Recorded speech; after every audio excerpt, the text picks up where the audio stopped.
You've entered the archives of the forgotten. I'm Dr. Haunted. Tonight I'll show you what was never meant to be seen. Just remember, once you know the truth, you can't unsee it.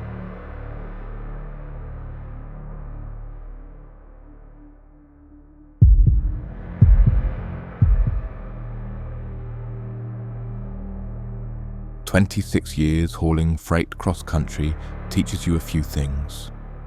The best truck stops for a hot shower, which diners serve real food instead of microwaved garbage, and most importantly, which roads to avoid after dark. Route 87 through northern Arizona isn't on any trucker's favorite list. Narrow lanes, hairpin turns, and more wildlife than you can count. But when a massive pile-up closed I-41 January night, I had no choice. The dispatcher's voice crackled through my radio. Take 87 north to connect with 264. Adds 40 minutes, but beats sitting for 5 hours.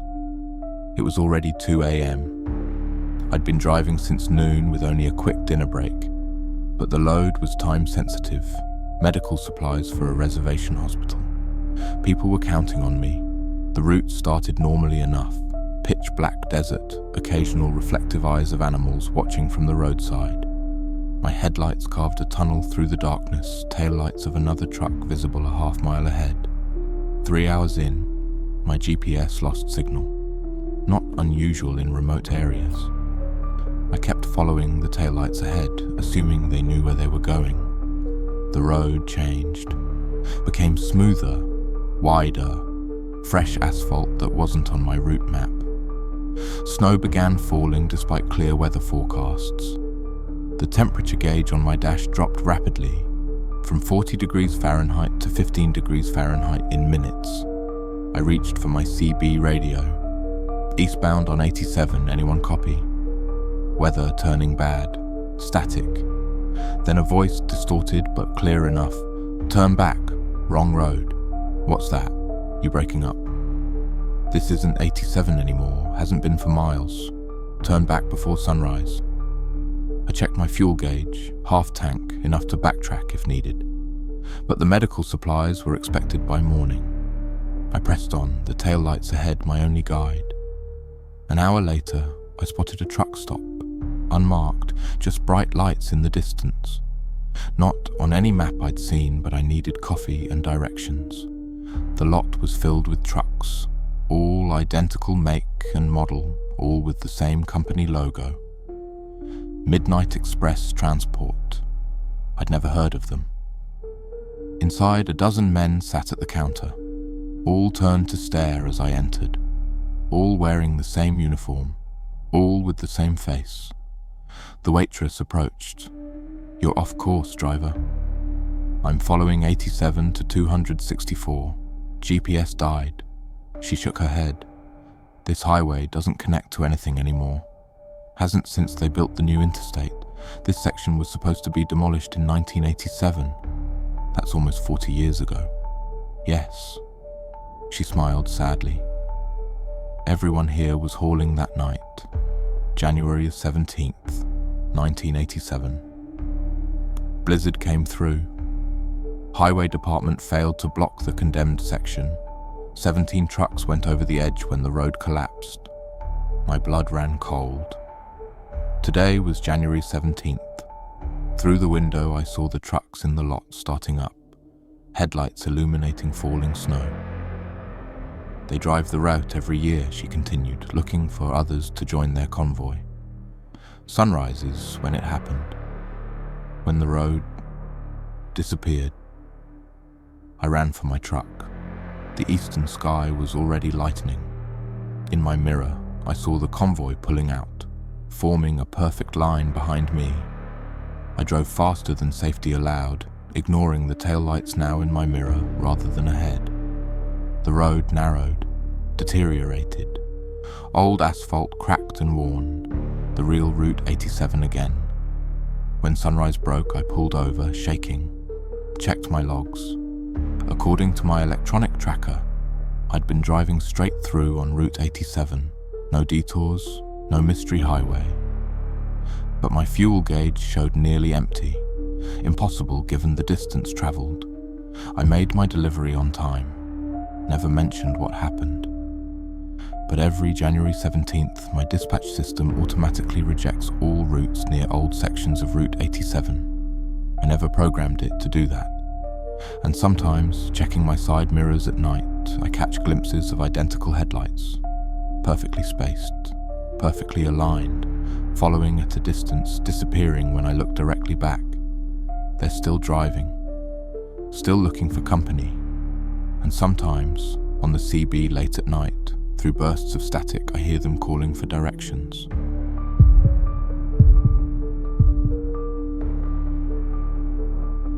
Hitchhikers are a dying breed. Modern trucking regulations, liability concerns, and too many horror stories have killed the practice. In 15 years of long-haul driving, I've picked up exactly 3, all stranded drivers waiting for assistance.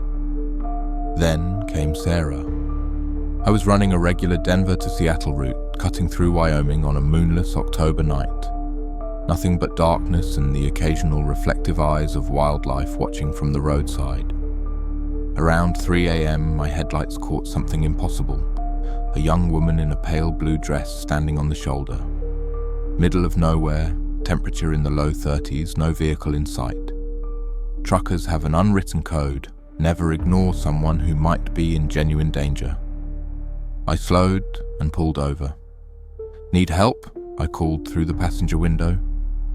She was maybe 20, with long dark hair and an old-fashioned dress that seemed too thin for the weather. "I need to get to Rawlins," she said. "My father's waiting." Rawlins was 40 miles ahead, the next town on my route. I checked my watch. I was ahead of schedule. "Climb in," I said. "What happened to your car?" "It broke down miles back." She settled into the passenger seat, hugging her small suitcase. "Thank you for stopping. Not many would these days." She wasn't wrong. I'm Mark," I offered. "Sarah," she replied. "I've been trying to get home for a long time." We chatted as I drove. She knew a surprising amount about classic trucks, mentioning models from the 1960s and 70s that even I barely recognized. When I asked about her father, she said he ran the service station in Rawlins. "Old Highway Motors," she said. "Been there since 1972. I knew the place, one of the few independent stations left that catered specifically to truckers, owned by an old-timer named Johnson. "Your dad's Johnson?"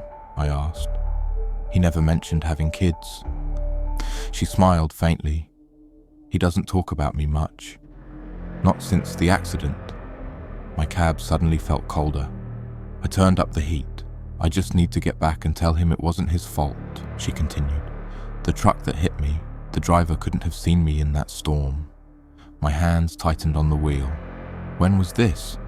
October 17th, 1977. Dad had called to warn me about the weather, but I was already on the road. The truck came out of nowhere. Today was October 17th. My blood ran cold. "Old Highway Motors hasn't been called that since the 90s, I said carefully. "Johnson sold it years ago. He passed in 2015. Sarah turned to look at me directly for the first time.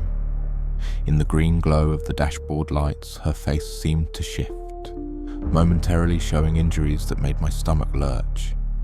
"No," she whispered. "He's waiting. He's always waiting."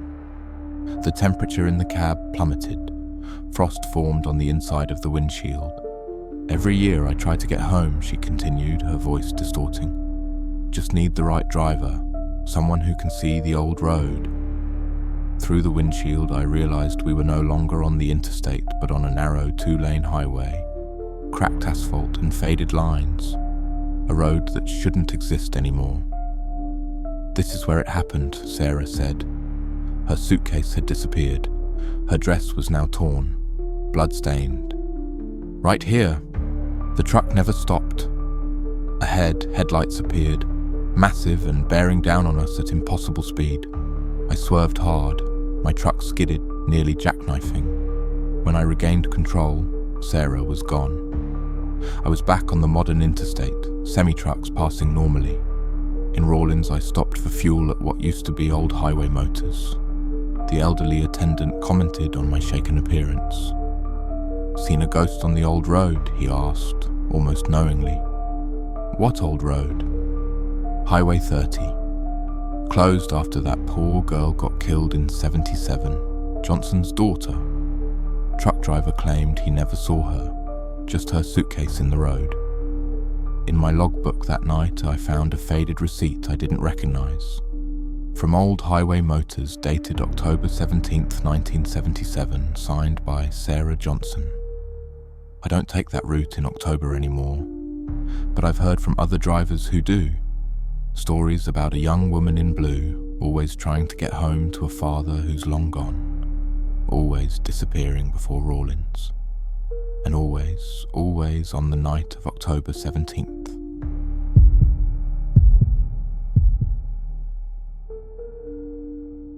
Most truckers have switched to digital communication, cell phones, satellite messaging, GPS, but I've kept my CB radio. Partly tradition, partly superstition. 18 years on the road, and that old radio has saved me more times than I can count. Weather warnings, accident alerts, heads up about speed traps.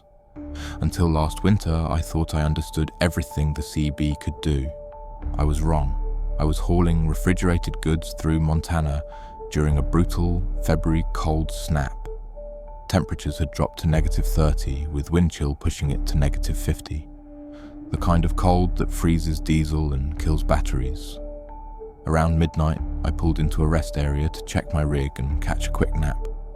No other trucks around, unusual, but the weather was keeping most drivers south. As I settled in my sleeper, my CB crackled to life. "Breaker 19, anyone got ears on? I need assistance." The voice was faint, distorted by static. I reached for the mic. "This is eastbound Pete, what's your situation?" "Jackknifed on Route 200, mile marker 87, engines dead, heaters failing." Route 200 was notorious, remote, minimal services, deadly in winter. I checked my map. The location was about 15 miles back. "Hang tight," I replied. "I'll call highway patrol for you." "No," the voice sounded panicked. "Battery's almost gone, phone's dead, please." "I won't last till morning." I hesitated. The dispatcher had warned us not to backtrack due to rapidly deteriorating road conditions, but this was life or death. "I'm coming," I said. "Keep your CB on. What's your handle?"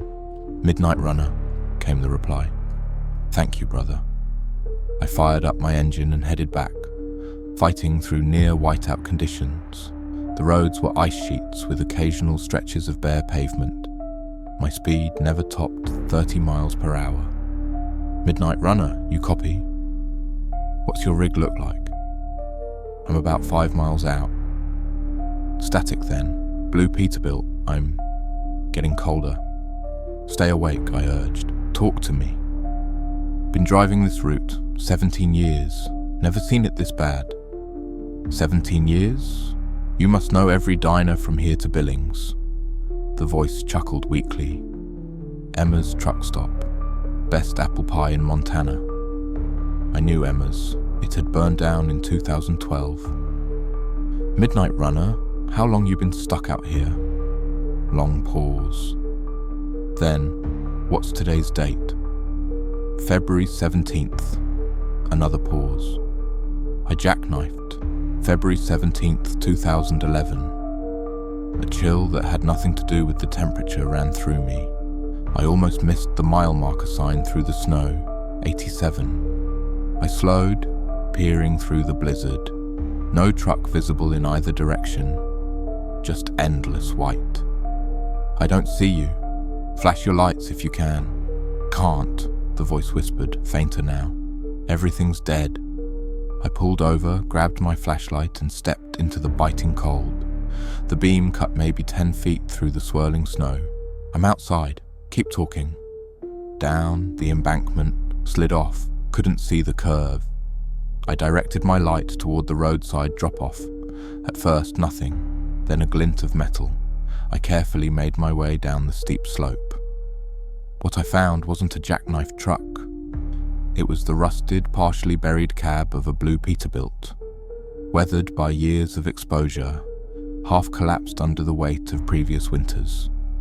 The driver's side door was still closed, frozen shut. Back in my truck, hands shaking from more than cold, I radioed highway patrol. They arrived 2 hours later. "Been looking for this one a long time," the officer said grimly. Driver went missing February 2011. Search teams never found him. They recovered human remains from the cab. ID confirmed it was William Cortez, known on the CB as Midnight Runner. Found clutching his CB microphone. The coroner estimated he'd survived for hours after the crash, slowly freezing while calling for help that never came, until exactly 12 years later. I still drive that route, still keep my CB on. Sometimes when passing mile marker 87, I hear a faint voice through the static. "Thank you, brother." I always answer. That concludes tonight's case. But the shadows don't sleep. I'm Dr. Haunted. Until next time, keep your doors locked, your lights low, and your nightmares closer.